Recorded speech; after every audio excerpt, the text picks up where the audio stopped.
అందరికీ నమస్కారం. నా పేరు Rama. 'I hate you Ravan' 26వ భాగం. రచయిత బుజ్జి గారు. నిధి రాశితో అమ్మకెలా ఉంది అంటే, బావుంది మేడం అంటుంది. ఏది ఉన్నా నాకు చెప్పు రాశి. మళ్ళీ వాడు నిన్ను ఇబ్బంది పెట్టడం లేదు కదా అంటే, లేదు మేడం. నాకు మళ్ళీ వాడు కనిపించలేదు ఇప్పటి వరకు అంటే, ఓకే మంచిది. నేను వెళ్తున్నా. రేపు ఈవినింగ్ నిశి బర్త్‌డే. అమ్మ నువ్వు రండి. సరే మేడం అంటుంది. నిధి వెళ్ళిపోయాక రాశి 6 నెలల ముందు జరిగింది గుర్తు చేసుకుంటుంది. నిధి ఆఫీస్‌కొస్తున్న టైంలో తన కార్‌కి ఎదురుగా పరిగెడుతూ వస్తున్న అమ్మాయిని చూసి కారు ఆపుతుంది. ఆ అమ్మాయి వెనక ఒకడు యాసిడ్ పట్టుకొని నన్ను ప్రేమిస్తావా? ఇది పొయ్యినా అందంగా ఉన్నానని నన్నొద్దంటున్నావు కదా! ఆ అందమే లేకుండా చేస్తానని అంటూ ఉండగా, నిధి వెనుక వచ్చే వాడి బాడీ గార్డ్స్‌ని వాడిని పట్టుకొని జాగ్రత్తగా యాసిడ్ సీసా పక్కకు విసిరి వాడిని వీర కుమ్ముడు కుమ్మి పక్కకు పడేస్తారు. ఏడుస్తున్న రాశి దగ్గరికి నిధి వచ్చి ఏడవకు ఇలా రా అని కారులో కూర్చోపెట్టి వాటర్ ఇచ్చి, అసలెవరు అతడు అంటే ఏడుస్తూ, నాకు ఎవరూ లేరండి. అమ్మ ఒకతే ఉంది. తనకి ఆరోగ్యం బాలేక లోన్స్ కోసం ఈరోజు బ్యాంక్ దగ్గరికి వెళ్తే వీడిలా అని ఏడుస్తూ ఉంటే, నిధి రాశి చేయి పట్టుకొని ఏడవకు ఏం చదువుకున్నావు అని అంటే, తన స్టడీ గురించి చెప్తే తన కార్డిచ్చి రేపు ఆఫీస్‌కొచ్చి కలువు అని వెనకే ఉన్న బాడీగార్డ్ కారులో ఇంటికి వెళ్ళని పంపిస్తుంది. అలా మరుసటి రోజు ఆఫీస్‌కొచ్చిన తనకి నిధికి పీఏగా చేసుకొని తనని ఇంటి మనిషిలా ప్రేమగా చూస్తుంది నిధి. మీరెప్పుడూ సంతోషంగా ఉండాలి మేడం అని అనుకుంటూ జరిగింది గుర్తు చేసుకుంటుంది రాశి. నిధి కార్ పార్కింగ్ దగ్గరికి రాగానే అభి డ్రైవింగ్ సీట్‌లో కూర్చొని ఎక్కడికి వెళ్ళాలి మేడం అని అంటాడు. నిధి చాలు ఎక్కువైంది కానీ నువ్వే చెప్పు ఎక్కడికి వెళ్దాం? ఇంకో 3 అవర్స్ టైం ఉంది. ఈవినింగ్ నిశి కోసం షాపింగ్‌కి వెళ్ళాలంటే 3 అవర్స్ నేనా? అయితే నో లాంగ్ డ్రైవ్ అని అంటే, నిధి నాన్న నా కోసం ఒక హౌస్ తీసుకున్నాడు. వాళ్ళ అల్లుడు వస్తే కూతుర్ని, అల్లుడిని అక్కడ ఉంచడానికి. అక్కడికి వెళ్దాం రా! ఎలానో నువ్వు వచ్చావు కదా అంటే, గుడ్. మా మామకు నేనంటే ఎంత ప్రేమో అంటాడు. అవునవును. చాలా ప్రేమ అంటుంది. అభి చెయ్యి పట్టుకొని అభి భుజంపై తలవాల్చి, అభి నిధి చెంపపై చెయ్యి పెట్టి ఏమైందంటే, తొందరగా అని నిజాలు తెలిస్తే నువ్వు నీలానే ఉండొచ్చు కదా అని అంటుంది. ఇప్పుడు అభి వస్తాడు. విక్కీ వస్తాడు. అసలు ఎవరు నిజమో అర్థం కాక మా నాన్న అని చెప్పుకునేవాడికి చుక్కలు చూపిస్తూ ఉంటా. రేపు బర్త్‌డే ఫంక్షన్‌కి నేను అభిలానే వస్తాను. రేపు నీ భర్తగా, నిశీకి ఫాదర్‌గా బర్త్‌డే పార్టీలో జాయిన్ అవుతా అంటే, నిధి నిజమా రావణ్ అంటుంది. నిన్ను చాలా బాధ పెట్టాను. ఇక నా వల్ల నువ్వు బాధపడే రోజు రాకుండా చూసుకుంటా. నీకు నేను దూరంగా ఉండలేను. నువ్వు ఇన్ని రోజులు నన్ను మిస్ అయ్యింది చాలు. నీ మీద ప్రేమ చూపించే అవకాశాన్ని నేను మిస్ చేసుకోనని అంటాడు నిధి. అభి భుజంపై ఒక ముద్దు పెట్టి రావణ్ జరిగింది మర్చిపో. నేను ఆ విషయం మర్చిపోయాను. ఇప్పుడు మన హ్యాపీ మూమెంట్ మాత్రమే ఉండాలి. జరిగినవి గుర్తు చేసుకొని బాధపడడం వల్ల ఏం ప్రయోజనం చెప్పు? నేను నిన్ను ఎప్పటికీ ప్రేమిస్తూనే ఉంటా. నువ్వు నన్ను బాధ పెట్టినా, దూరమైనా కానీ అని ఐ లవ్ యూ రావణ్ అని అంటుంది అభి. నిధి ఇద్దరు అమిత్ గారు నిధి కోసం తీసుకున్న హౌస్‌కి వెళ్తారు. అభి నిధి చుట్టూ చేయి వేసి లోపలికి కుడి కాలుతో ఇద్దరు అడుగు పెడతారు. నిధి పైన ఉన్న రూమ్‌లోకి తీసుకువెళ్తుంది. ఆ రూమ్‌ని చూస్తూ మళ్ళీ నిన్ను పెళ్లి చేసుకునేలా కొత్తగా రూమ్‌లో నువ్వు పెళ్లి కూతురులో సిగ్గుపడుతూ నా దగ్గరికి వస్తే అని అంటున్న తనకి ఒక వాయిస్ వినిపిస్తుంది. అల్లుడు అలానే నా కూతుర్ని పెళ్లి చేసుకుందువు కానీ నువ్వు దాచిన నిజం నాకు తెలిసింది. నువ్వు నా అల్లుడనే విషయం కూడా తెలిసిపోయింది. నా కూతురు నీతో ఉంది అంటేనే నువ్వు ఆ రావణ్ గాడివే అని అర్థం కదా అంటే రావణ్ బెడ్‌పై కూర్చొని మామ బాగానే తెలుసుకున్నావు నా గురించి అంటే గౌతమ్ చెప్పాడా అని అడిగితే అవును బావ. నిధి కోసం అయినా అందరికీ నిజం తెలియాలి కదా! నిధి నీతో ఉన్నప్పుడు ఎవరు తప్పుగా అనుకోకూడదు కదా! అంటే ఓకే. మీరు మమ్మల్ని డిస్టర్బ్ చేయకండి. డాన్ మామ సీసీ గట్రా లేవుగా రూమ్‌లో అంటే ఛీ అంటుంది నిధి. నిధి చుట్టూ చేయి వేసి అలా కాదు బంగారం అంటే నాన్న గౌతమ్ అన్నయ్య లైన్‌లోనే ఉన్నారు అంటే మామ నువ్వు కాల్ కట్ చేయి 3 అవర్స్ తర్వాత నేనొచ్చి నేనే నిన్ను కలుస్తాను అంటే ఓకే అని కాల్ కట్ చేస్తాడు అభి. మనం కాల్ లిఫ్ట్ చేయకుండా అంటే నాన్న కాల్ చేశాడు. కారు దిగేటప్పుడే నేను ఆన్ చేశాను అంటే ఇంకా నయం నేను అని అంటూ నిధి వెనుక భాగం నుంచి చేతిని నడుము మీదకి చేర్చి తన వైపుకి జరుపుకొని మెడపై రాస్తూ ఏదో చేయాలనుకున్నా అంటే నిధి నవ్వి అవునా అంటుంది. అయినా ఏంటే ఇలా వాయిస్ అంటే నాన్న నిశీని నన్ను మిస్ అయితే అందుకే ఇలా అని అంటే మీకు ముందే తెలిసే నేను వస్తానని అంటే నిధి అభి చెయ్యి పట్టుకొని ఇప్పుడు కాకపోయినా ఇంకా కొన్ని సంవత్సరాలకైనా వచ్చేవాడివే కదా! అంటే నిధిని లేపి ఒళ్ళో కూర్చోపెట్టుకొని హగ్ చేసుకుంటాడు గట్టిగా. మాటలు రావు ఇద్దరికీ. ఒకరి కౌగిలిలో ఒకరు అలా ఉంటారు. నిధి నువ్వు నా కోసం వస్తావని నాకు తెలుసు రావణ్. నాలో ఊపిరి ఇంకా ఉంది అంటే నువ్వున్నావనే అర్థమని అభి మెడ మెడ చుట్టూ చెయ్యి వేసి అలానే ఉంటుంది. నిధి ప్రేమకి అభి ఆనందంగా ఉంటుంది. నిధిని తాను అంత బాధపెట్టినా నా కోసం ఎదురు చూస్తూ ఇంతలా ప్రేమిస్తుందంటే నిధి ప్రేమని గొప్ప నా ప్రేమ కన్నా అనుకుంటాడు. నిధి అభితో ఏమైనా తింటావని అడిగితే తింటాను నిన్ను అంటాడు. నిధి అవునా? నైట్ మొత్తం తిన్నావుగా సరిపోదా? అంటే సరిపోదు నాకు అని నిధి చీర కొంగుపై చేయి వేస్తే కొట్టేస్తా రావణ్. నైట్ కావాలంటే ఇప్పుడు నో అని అంటే రాక్షసి ఎప్పటిదప్పుడే అంటాడు. అలా కుదరదు. నైట్ అన్నావు కదా అంతే అని అంటూ ఉండగా నిధికి కాలొస్తుంది. కాల్ చేసి మాట్లాడారు. ఎవరు? Unknown number. Nidhi call work చేస్తుంది. లిఫ్ట్ చేసి ఏమీ మాట్లాడాడు. హలో! హలో! అంటూ ఉండగా హాయ్ మిసెస్ అబ్రామ్. మీరు మీ వారిని మర్చి మీ కొత్త లవర్‌నో లేక అని అంటున్న వాడి మాటలకు అభి పిడికిలి బిగిస్తే ఆ పిడికిలిని నిధి పట్టుకొని సైలెంట్‌గా ఉండని చెప్తుంది. వాడు ఇంకేదో మాట్లాడాలని అనుకున్నాడో లేదో వెనక నుంచి వచ్చిన మిశ్రా వాడి మెడ మీద ఒకటి కొట్టి నిధి తల్లి వీడెవడో కాదు మన ఆఫీస్‌లో పనిచేస్తున్న అని అంటే అభి కోపంగా వాడిని ఇక్కడికి తీసుకురండి అంటే మిశ్రా పక్కనే ఉన్న అమిత్ గారు నువ్వు మా పాపతో ఉండు అల్లుడు. వీడి సంగతి నేను చూసుకుంటా అని వాడిని మన గోడౌన్‌కి తీసుకురండి. వాడికి నరకం అంటే ఏంటో నేను చూపిస్తా అని అంటాడు. నిధితో అసలు వాడెవడు అంటే ఇప్పుడు ఆ విషయం వదిలేయ్ రావణ్ అని రావణ్ భుజంపై తలవాల్చి రేపు నిన్ను నిస్సి చూస్తే ఎంత హ్యాపీగా ఫీల్ అవుతుందో అందరూ చాలా సంతోషిస్తారని. అసలు ఏమైంది రావణ్? నువ్వు విక్కీ ఫేస్‌తో ఎందుకు పెట్టుకున్నావు? అంటే గౌతమ్ ఒకవేళ జరిగేది ఆపకుండా ఉంటే నా అభిరూపం కనుమరుగయ్యేది. ఆ రవిగాడు విక్కీ చనిపోతే విక్కీ ఫేస్ నాకు పెట్టమని ఫోర్స్ చేశాడంట. అసలు నా ఫేస్ అప్పుడు క్లియర్‌గా కూడా లేదు. నేను వాటర్‌లో ఎక్కువ సేపు ఉండడం వల్ల ఇంకా యాక్సిడెంట్ జరగడం, గ్లాస్ ముక్కలు నా ఫేస్‌కి గుచ్చుకోవడం, నేను తెలిసిన వాళ్ళు మాత్రమే నన్ను గుర్తుపట్టగలిగారు. కానీ వాడు గుర్తుపట్టాడు. గౌతమ్ నా గురించి తెలుసుకున్నాడు. ఆ రోజు మా కంపెనీకి రావాల్సిన ప్రాజెక్ట్ మాకు మిస్ అవ్వడం, ఇంకా నాకు యాక్సిడెంట్ జరగడం, ఇది మొత్తం ఎవరో కావాలనే చేశారని గౌతమ్ అనుకున్నాడు. ఎలానో ఇక విక్కీ చనిపోయాడని రవిగాడు విక్రమ్ ప్లేస్‌లో నన్ను లైఫ్ లాంగ్ ఉంచాలని అనుకున్నాడు.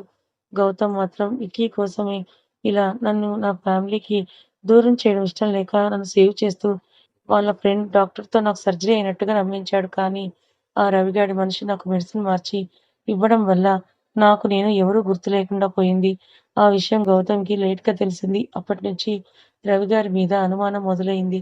అసలు నన్ను విక్కీలా మార్చడానికి, నా గతాన్ని మరిచేలా చేయడం ఇవన్నీ కూడా ఆ రవిగాడు ఎందుకు చేస్తున్నాడో తెలుసుకోవాలని అనుకున్నాడు. కానీ కుదరలేదు. ఒక 6 మంత్స్ బ్యాక్ నాకు మీరందరూ గుర్తు రావడం, ఏవేవో జ్ఞాపకాలు నన్ను వెంటాడుతూ ఉంటే ఇండియా రావాలని అనుకున్నా. కానీ రవిగాడు విక్కీ ప్రేమించిన అమ్మాయి వాళ్ళ నాన్న నా మీద కోపంగా ఉన్నాడు అని మా అమ్మతో చెప్పి నన్ను ఇండియా రాకుండా చేశాడని రాధమ్మ తెలుసా బంగారం? రాధమ్మ నన్ను ఎంత ప్రేమగా చూసుకునేదో.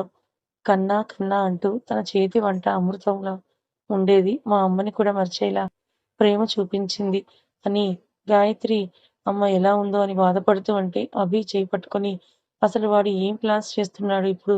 ఎక్కడికి వెళ్ళాడు? వాడిని మంచివాడనుకుని రాధ అత్తయ్య కూడా వాడిని నమ్ముతోంది. అసలు వాడి గురించి తనకు తెలిసేలా చెయ్యాలి. వాడి గురించి మొత్తం తెలుసుకోవాలి. రావణ్, అరు, నాన్న తెలుసుకుంటారు. నువ్వు మా కోసం ఆలోచించు. రేపు అందరొస్తున్నారు. ఎల్లుండి నైట్ బర్త్‌డే. ఆ రోజు నా రావణ్ నా భర్తని అందరికీ పరిచయం చేస్తానని బాధగా అభి చేయి పట్టుకొని ఒక ఆడపిల్ల, అది ఒక బిడ్డకి తల్లి, భర్త లేకుండా ఉండడం ఎంత కష్టమో నాకర్థమైంది రావణ్. నాకు అరు, నాన్న అందరి సపోర్ట్, ప్రేమ ఉన్నా కూడా కొందరి మాటలు నా చెవి దాటిపోలేదు. ఇక నార్మల్ అమ్మాయిలు వాళ్ళ పరిస్థితి రావణ్ భర్త లేకపోతే భార్యకి విలువుండదేమో కదా! అని ఏడుస్తూ అందరూ ఉన్న భర్త తోడు భార్యకి అవసరం రావణ్. అది నాకు బాగా అర్థమైంది. ఆ బాధలోనే నీ మీద ద్వేషం కూడా ప్రేమలా మారింది. నీ కోసం నన్ను ఎదురు చూసేలా చేసింది. నా ఎదురు చూపులకి అర్థం ఉందని నువ్వు వచ్చి చూపించావు. నిజంగా విక్కీలానే ఉంటూ నా చుట్టూ ఉంటే నీ ప్రెజెన్స్ ఫీల్ అవుతూ నీ కోసం పిచ్చిదానిలా వెతికేదాన్నేమో అంటే అభి నిధితో నువ్విక బాధపడింది చాలు. అయినా నా భార్యకి నేను దూరంగా ఎలా ఉండగలను అని నిధికి గిలిగింతలు పెడుతూ ముద్దులు పెడుతూ ఉంటాడు. అభి మనసులో మాత్రం నన్ను మీకు దూరం చేసిన వాడిని నేను వదలను అని అనుకుంటాడు. నిధి తన మనసులో ఉన్న బాధని పోగొట్టడానికి అభి నిధి మైండ్ డైవర్ట్ చేయడానికి తనకి గిలిగింతలు పెడుతూ ముద్దులు పెడుతూ ఉంటాడు. చాలు రావణ్ అని అంటూ ఉంటే ఇలా రా అని ఒడిలో కూర్చోబెట్టుకొని తన చేయి పట్టుకొని తన వైపు చూస్తూ ఉంటే ఏమైంది రావణ్ అంటాడు. చాలా బాధపడ్డావు కదా నా వల్ల. నిజం తెలుసుకోకుండా నీ మీద అని అంటున్న రావణ్ పెదవులపై ముద్దు పెట్టి నన్ను బాధ పెడుతూ అంతకన్నా ఎక్కువ బాధ నువ్వు పడ్డావు కదా రావణ్ అని తన చేయి పట్టుకొని ఈ మార్క్స్ అన్నీ నాకు తెలుసు రావణ్ నీ బాధ నీ ప్రేమ నువ్వు బాధపడుతూ నన్ను బాధ పెడుతూ నువ్వు ఎంత నలిగిపోయావో నాకు తెలుసు శృతి అలా అయ్యిందని అంటే శృతి ఎలా ఉంది చిన్ని పిక్స్ ఉంటే మొబైల్లో పిక్స్ చూపిస్తూ నీకు కోడలు పుట్టింది అని వేద్ గురించి చెప్తూ వేద్ అన్నయ్య సర్పంచ్ అయ్యాడు చిన్ని అన్నయ్య చాలా హ్యాపీగా ఉన్నారు ఒకటే బాధ అందరికీ నువ్వు ఎప్పుడు వస్తావని అంతే రేపు నైట్కి అందరూ వస్తారు జీవ ఇంకా వివి వాళ్ళకి బాబు పుట్టాడు అవునా అని మరి నిశీకి తమ్ముడు కావాలి కదా మనం ఎప్పుడు ఇద్దాం అని మెడపై పెదవులతో రాస్తూ ఉంటే రావణ్ అంటూ ఉంటుంది మనం బాగా కష్టపడితే 9 మంత్స్‌లో నిశీకి తమ్ముడిని ఇవ్వొచ్చు ఇలా దూరం పెడితే కష్టం అంటాడు రావణ్ ప్లీజ్ చాలులే అని అంటూ ఉంటే రావణ్ మాత్రం నిధి నడుముని తన చేతుల్లో బంధించి మెడపై రాస్తూ ఉంటాడు కొంచెం సేపు కూడా కుదురుగా ఉండవే అని అంటుంది నువ్వు పక్కన ఉంటే ఎలా కుదురుగా ఉండాలి అంటాడు రావణ్ అని రావణ్ వైపు చూస్తూ రావణ్ హెయిర్‌ని సరిచేస్తూ నుదుటన ముద్దు పెట్టి తనని అలానే పట్టుకుంటుంది నిధితో నిద్రొస్తోందా అంటాడు లేదు రావణ్ మళ్ళీ నేను వెళ్ళాలి కదా చెప్పు అని ఇద్దరు మాట్లాడుకుంటూ ఉంటారు వేద్ గురించి వివి గురించి ఇంట్లో వాళ్ళ గురించి మాట్లాడుకుంటూ ఉంటారు అప్పుడే విక్కీకి కాల్ వస్తుంది అభి మొబైల్ చూసి గాయత్రి అమ్మ అని కాల్ లిఫ్ట్ చేస్తాడు గాయత్రి గారు కన్నా ఎలా ఉన్నావు అక్కడికి వెళ్తే అమ్మని మర్చిపోతావు కదా అని అంటూ ఉంటే అభి అదేం లేదమ్మా అని అంటాడు విన్నీ మొబైల్ తీసుకొని ఇంకో 1 వీక్‌లో నా సర్జరీ మేనమామ లేకుండా నా బిడ్డ బయటికి రావాలా డెలివరీ లోపు రా అని అంటే సరే అక్క ఆ రోజు తప్పకుండా వస్తాను రాధగారు మొబైల్ తీసుకొని కన్నా టైంకి తిను మెడిసిన్ వేసుకో కడపకి మాత్రం వెళ్ళకు ముంబై నుంచి ఇక్కడికే వచ్చేయి అని అంటే సరే అమ్మా అని మీరు అక్క జాగ్రత్త అని అంటే జాగ్రత్త కన్నా నీ కోసం ఎదురు చూస్తుంటాను అని రాధిక గారు కాల్ కట్ చేస్తారు రావణ్ నిధితో రాధమ్మకి విక్రమ్ లేడని తెలిస్తే అని బాధగా అసలు విక్రమ్ కోసం నాకు యాక్సిడెంట్ చేసింది నా కోసమా తెలుసుకోవాలి నేను కాపాడతానని నా కారులో ఎక్కిన వాళ్ళిద్దరూ నా వల్లే చనిపోయారు అమ్మకి తన బిడ్డని దూరం చేశాను ఆ అమ్మాయి తండ్రికి తన కూతుర్ని దూరం చేశాను అందుకే నాకు మీరందరూ దూరం అయ్యారని అంటే నిధి రావణ్ అలా అనుకోకని జరిగిపోయింది అవి ఎలాగో జరిగాయో వాళ్ళ వాళ్ళు జరిగాయో ముందు తెలుసుకోవాలి నిసి బర్త్డే అవని తర్వాత ఇక మనం వాడి సంగతి చూద్దామని అంటుంది ఎవరి సంగతి బంగారం అంటే అదే ఆ రవిగాడి పని వాడిని వదలకూడదు నాన్న ఇప్పటికే వాడికి సరిపోనిచ్చుంటాడు వాడి గురించి నాన్న తెలుసుకుంటాడు నువ్వు మా గురించి ఆలోచించు అంటే అవునా నీ గురించి మాత్రమే ఆలోచిస్తా ఇప్పుడైతే అని నిధి పెదవులని అందుకుంటాడు కడప అన్నా అనుకుంటూ వస్తాడు ఒకతను ఆ రోజు తన ఒక్కగానొక కూతురు పుట్టినరోజు ఆమె ఇప్పుడు ఈ లోకంలోనే లేదు ఆఖరి చూపు కూడా నోచుకోలేదు ఇద్దరు అల్లారు ముద్దుగా పెంచుకున్నారు కానీ ప్రేమ అని వెళ్ళి చివరికి ప్రాణాలు కోల్పోయింది ఆ అమ్మాయి శృతి విక్రమ్ ప్రాణంలా ప్రేమించి ప్రాణాలను కూడా లెక్క చేయకుండా ఒంటరిగా ఇండియా వచ్చి తన ప్రాణాన్ని తనతో తీసుకువెళ్ళడానికి అందరినీ అడ్డుకొని మరీ శృతిని తీసుకువెళ్తే రావణ్ వస్తున్న కారులో ఎక్కడం యాక్సిడెంట్ అవ్వడం అన్నీ జరిగిపోయాయి వాళ్ళ కూతురు వాళ్ళకి లేకుండా పోయింది ఆస్తి పలుకుబడి పేరు హోదా అన్నీ ఉన్నా తన కూతురు లేదనే విషయాన్ని మర్చిపోలేకపోతున్నారు ఆ జంట ఎవరికి హాని కలిగించాలని ఉద్దేశం లేని ప్రతాప్ రెడ్డి గారు ఇప్పుడు విక్రమ్ ప్రాణాలు తీయాలని ఎదురు చూస్తున్నాడు విక్రమ్ ఇండియాలో అడుగుపెట్టే రోజు కోసం ప్రతి క్షణం ఎదురు చూస్తున్నాడు అన్నా అన్నా అనుకుంటూ వచ్చిన వాడు ఇంగ్లీష్ పేపర్లో న్యూస్ ఒకటి చూపిస్తాడు విక్రమ్ ఖ్యాతి ఇద్దరు డయాస్ మీద జంటగా ఉన్న పిక్ అది కింద ఉన్న న్యూస్ చదువుతాడు త్వరలో వైజాగ్ కూడా రాబోతున్నాడని ఇన్ఫర్మేషన్ కూడా ఉంది ఆ రోజు విక్రమ్కి చివరి రోజు కావాలని తన భార్య దగ్గరికి వెళ్తాడు శృతి చనిపోయిందనే వార్త చెవిన పడ్డ క్షణం ఆమెలో చలనం కదలిక ఆగిపోయింది గుండె మాత్రం కొట్టుకుంటోంది అది ఎందుకో మరి అమ్మ అనే పిలుపు కోసం అనుకుంటా ప్రతాప్ గారు ధరణి అని తన భార్య చేయి పట్టుకొని మనకి మన కూతుర్ని దూరం చేసిన వాడు త్వరలోనే మన కూతురు దగ్గరికి వెళ్తాడు అని ఆమె నుదుటన ముద్దు పెట్టి ఆమె కనుల నుంచి కారుతున్న కన్నీటిని తుడిచి బయటికి వెళ్తాడు బయటికి వెళ్ళి వీరా అని గట్టిగా పిలవగానే అన్నా అనుకుంటూ వస్తాడు వాడి పక్కన ఉన్న అమ్మాయి నాకు కావాలని అంటే సరే అన్నా ముంబైలో ఉన్న నాకు తెలిసిన గ్యాంగ్కి కాల్ చేసి చెప్తానని ఖ్యాతి పిక్ అక్కడ ఉన్న రౌడీ బ్యాచ్కి పంపించి ఆ అమ్మాయి ప్రాణాలతో కడపలో ఉండాలంటే లక్షల డబ్బు వస్తుందని ఆశపడి అక్కడ అరు ఉన్నాడని తెలియక డీల్ ఒప్పుకుంటాడు అరు వాళ్ళకన్నా పెద్ద మాఫియా డానని తెలియదు పాపం నిధి కోసం అమిత్ గారు అరు ఇద్దరు కూల్గా అన్ని నడిపిస్తున్నారు కానీ వాళ్ళ ఒరిజినల్ అలానే ఉంది ఖ్యాతి కోసం వచ్చిన వాడి పరిస్థితి పాపం ఆ దేవుడికే ఎరక ఇక ప్రతాప్ గారు 5 సంవత్సరాల క్రితం జరిగింది గుర్తు చేసుకుంటాడు అతను తన పనులు చూసుకొని ఇంటికి వచ్చి తన భార్య చేత టీ చేపించుకొని హాయిగా భార్యతో కబుర్లు చెప్తూ ఉన్న అతనికి కాలొస్తుంది. ఆ కాల్ ఎవరో కాదు ఉన్నాడుగా ఎదవ రవిగాడు చేస్తాడు. వాడు ఏం చెప్తాడంటే నీ కూతుర్ని ఇలా గాలికొదిలి నువ్వు ఊరు పెద్దగా ఏం వెలగబెడుతున్నావు? డబ్బు, పేరు ఉన్న నా కొడుకుతో నీ కూతురు హద్దులు దాటి ప్రవర్తిస్తుంటే అన్నీ వదిలేసి కూతురు గురించి ఆలోచించకుండా ఉన్నావా? దానికి కడుపు కాకముందే నువ్వు నీ కూతుర్ని తీసుకువెళ్ళు అని చెప్తే కోపంగా నా కూతురు ప్రేమిస్తుందేమో కానీ ఏ రోజు హద్దులు దాటి ప్రవర్తించదని కాల్ కట్ చేసి తన చెల్లికి కాల్ చేస్తాడు. మమత నా కూతురు నీ కొడుక్కిచ్చి పెళ్లి చేస్తావా? ఎల్లుండే అని అంటే మేనకోడలు కోడలవ్వాలని తన కోరిక ఎప్పటినుంచో. సరే అన్నయ్య అంటుంది అసలు విషయం ఏమీ అడగకుండా. సరే అని కాల్ కట్ చేసి ప్రతాప్ గారు వచ్చి శృతి ఏం చెప్తున్నా వినకుండా తనతో ఇండియా తీసుకుని వస్తాడు. కథ ఇంకా ఉంది. ఫ్రెండ్స్, నిన్న ఒక సిస్టర్ కామెంట్ పెట్టారు స్టోరీ అంతా కన్ఫ్యూజింగ్ గా ఉందని.